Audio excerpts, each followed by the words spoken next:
Assalamualaikum semuanya. CSRL atau Kartel Santa Rosa de Lima adalah organisasi kriminal yang berbasis di negara bagian Guanajuato, Meksiko. Mereka adalah kartel lokal yang tergolong kecil, dan yang membedakan mereka dari geng saingannya adalah cara mereka memperoleh pendapatan. Sumber pendapatan utama dari CSRL ini adalah pencurian bahan bakar dan pemerasan. Walaupun mereka ikut serta juga dalam distribusi narkoba, hal ini bukanlah salah satu penghasil uang utama mereka. Sehingga CSRL ini selama bertahun-tahun menjadi sasaran penegak hukum, dan bahkan disebutkan secara tidak langsung oleh Presiden Meksiko, Andrés Manuel López Obrador, ketika dia mengatakan bahwa dia tidak ingin berperang dengan kartel narkoba, namun pencurian bahan bakar tidak akan ditoleransi. Nama kartel ini mengacu pada kota Santa Rosa de Lima yang terletak di negara bagian Guanajuato. Disinilah kartel itu lahir. Didirikan pada sekitar tahun 2014 oleh David Rogel Figueroa. Selama beberapa tahun pertama, kartel tersebut tidak terdeteksi radar. Mereka hanyalah sebuah organisasi kriminal kecil yang dikelola secara lokal, yang meskipun penuh kekerasan tetapi tidak membawa banyak pengaruh. Namun dengan banyaknya pencurian minyak, kartel ini pun naik daun. Tidak banyak yang diketahui tentang pendiri kartel ini, tetapi dikatakan bahwa dia adalah mantan komandan polisi di negara bagian Chiapas, dan dikatakan memiliki hubungan dengan Letras sebelum Letras terpecah dan berubah menjadi organisasi kriminal yang berbeda. Karena alasan tertentu, David Rogel Figueroa menyerahkan kapal pimpinan kartel CSRL kepada seorang pria yang dikenal sebagai Palu Godam, Elmaro Jose Antonio Lopez pada tahun 2017. Kepemindahan kekuasaan itu akhirnya menjadi berita utama karena di bawah kepemimpinan barunya, mereka akan meningkatkan operasi pencurian bahan bakar dan kemudian mengancam pompa bensin lokal untuk membeli bahan bakar dari mereka.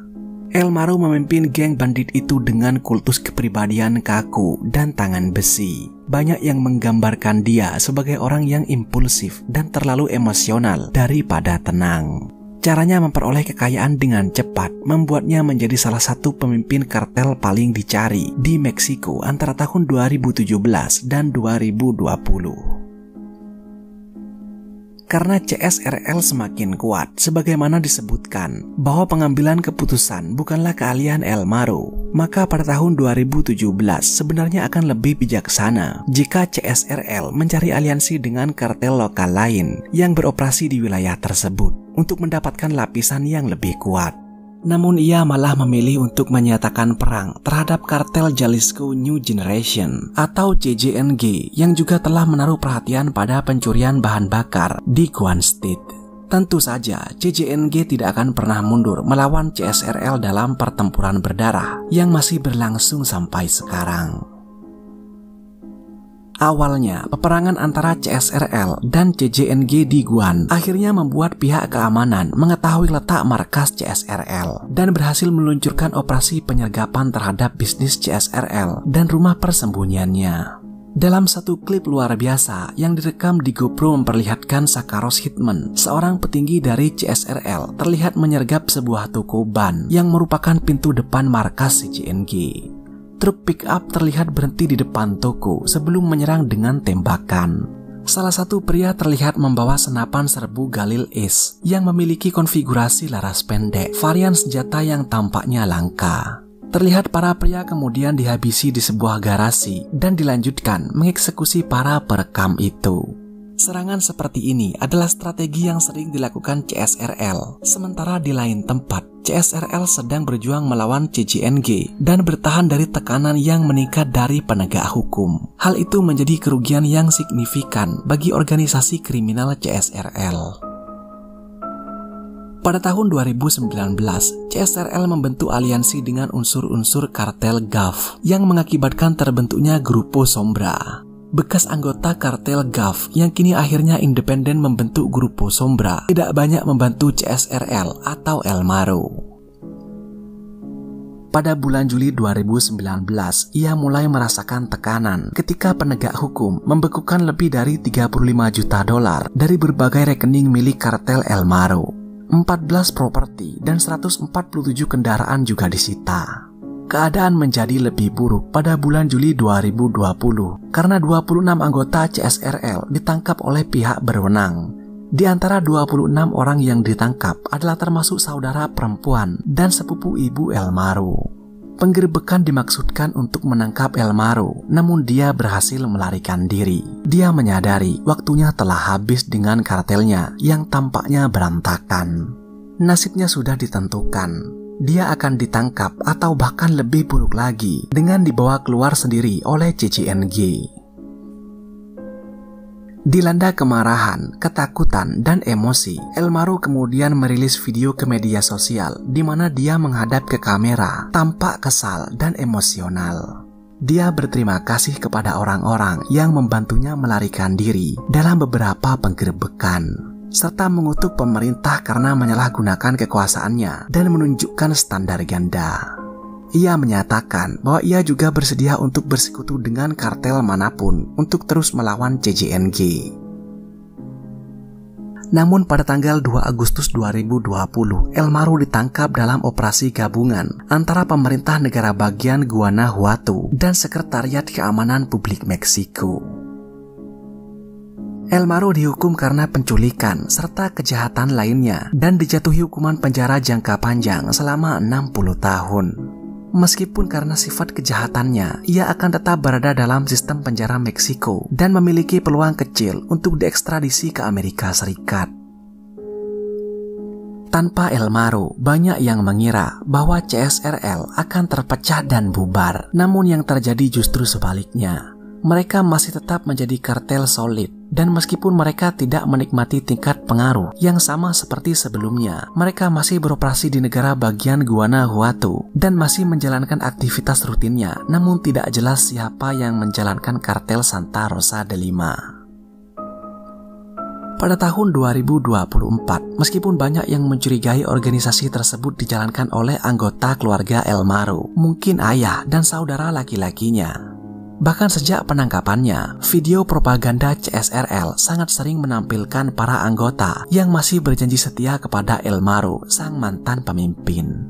Mereka membuat beberapa orang berspekulasi bahwa dia masih menjalankan organisasi dari dalam penjara. Mereka melanjutkan perang mereka dengan CJNG di Guanajuato dan masih mempertahankan kekuasaannya di daerah tersebut. Pada dini hari, tanggal 14 Februari 2024, bagian tubuh dua pemuda yang terpotong-potong dibuang di sebuah jalanan. Dalam potongan-potongan tersebut juga disertai dengan beberapa bungkus narkoba. Spanduk yang ditinggalkan oleh CSRL tampaknya mengancam FBI setempat. Kemudian pada malam tanggal 14 Februari, serangkaian video grafis dirilis ke media sosial oleh CSRL yang menampilkan unsur-unsur penyiksaan dan pembunuhan yang mengerikan terhadap dua tersangka anggota CJNG yang bagian tubuhnya kemudian ditemukan dibuang di jalanan. Namun apa yang terjadi? Dalam video sebenarnya seperti yang disebutkan, video tersebut pada dasarnya adalah serangkaian klip yang menggambarkan interogasi dan penyiksaan terhadap dua korban muda. Semua video tersebut diambil di lokasi yang sama, seperti gudang atau bahkan kandang kuda. Segmen interogasi memang mengungkapkan beberapa informasi menarik yang merinci bagaimana para pemuda itu akhirnya bekerja untuk CJNG. Di video itu terlihat beberapa pria yang menginterogasi salah satu tawanan yang berdurasi 2 menit 18 detik. Seorang pemuda yang terlihat duduk di tanah dengan tangan terikat di belakang punggung dan kaki juga diikat. Pemuda itu bergoyang-goyang gelisah sambil berbicara ke kamera. Dia menyindir FBI. Dia adalah seorang pengintai yang bergabung ke CJNG. Dia juga mengungkapkan detail menarik tentang bagaimana dia akhirnya bekerja untuk CJNG. Dia menyatakan bahwa jika polisi setempat menangkapmu, membeli atau menjual sabu, maka polisi akan menangkapmu dan menyerahkanmu ke CJNG. Lalu CJNG akan membayar polisi itu dan melepaskanmu. Setelah itu, video itu akan menyambut kita dengan beberapa klip yang menyoroti penyiksaan dan pembunuhan dua pemuda itu. Di video awal terlihat korban yang diinterogasi. Dia duduk bersandar di dinding masih dengan tangan dan kaki terikat. Korban itu tidak lagi memakai sepatu, tetapi tetap memakai kaos kaki. Mereka memasukkan kaos kakinya ke dalam bensin dan kemudian mulai membakar kaki lelaki itu. Juru kamera bolak-balik fokus pada kaki lelaki yang terbakar itu selama beberapa detik sebelum kemudian memusatkan perhatian pada wajah korban. Pria itu menggigit mulutnya saat wajahnya menunjukkan meringis kesakitan. Lompatan video dipotong ke korban kedua dan dia mendapat perlakuan yang sama. Dia berbaring di tanah dengan kaki terbakar. Ia berguling-guling tetapi tidak dapat memadamkan apinya karena dia telah diikat. Terlihat bahwa kaos kakinya telah terbakar hingga kainnya tampak meleleh ke dalam kulit korban. Salah satu tangannya juga mengeluarkan banyak darah. Dia mungkin mengalami pemotongan karena ada jari yang terpotong. Videonya lompat sekali lagi dan kemudian bertemu dengan klip pendek yang menunjukkan para korban yang keduanya tampak mati. Mereka tergeletak di tanah, tergeletak di genangan darah. Tenggorokannya mungkin telah disayat. Satu korban laki-laki itu lalu digantung di tiang. Kakinya dipotong dan terlihat darah mengalir keluar dari tubuhnya, mirip dengan hewan di rumah jagal. Sulit untuk mengatakan, tetapi korban kedua bahkan mungkin masih hidup. Tampak dadanya masih bergerak, seolah-olah dia masih bernafas. Tetapi sulit untuk mengatakan bahwa dia masih hidup. Lalu video dilanjutkan, terlihat kakinya sudah dipotong sebatas lutut dan dibaringkan bersebelahan di samping badannya. Skenario tersebut menggunakan parang yang tajam. Kemudian ia memotong lengan yang masih diikat. Dan setelah kurang lebih 5 atau 6 kali pukulan, kedua lengan laki-laki itu putus. Mereka lalu mengambil kedua lengan yang masih terikat dan melemparkannya ke dalam tumpukan bersama bagian tubuh yang lain. Sebuah pesan juga ditampilkan di layar yang pada dasarnya menyatakan bahwa ini adalah nasib siapapun yang bekerja sama dengan polisi setempat.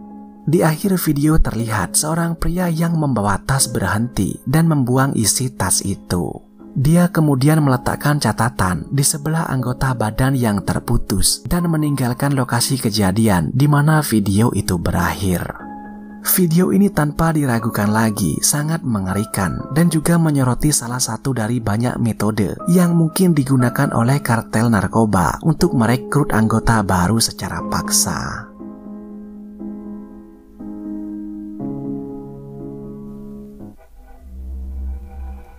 Semoga kalian menikmati video seperti ini.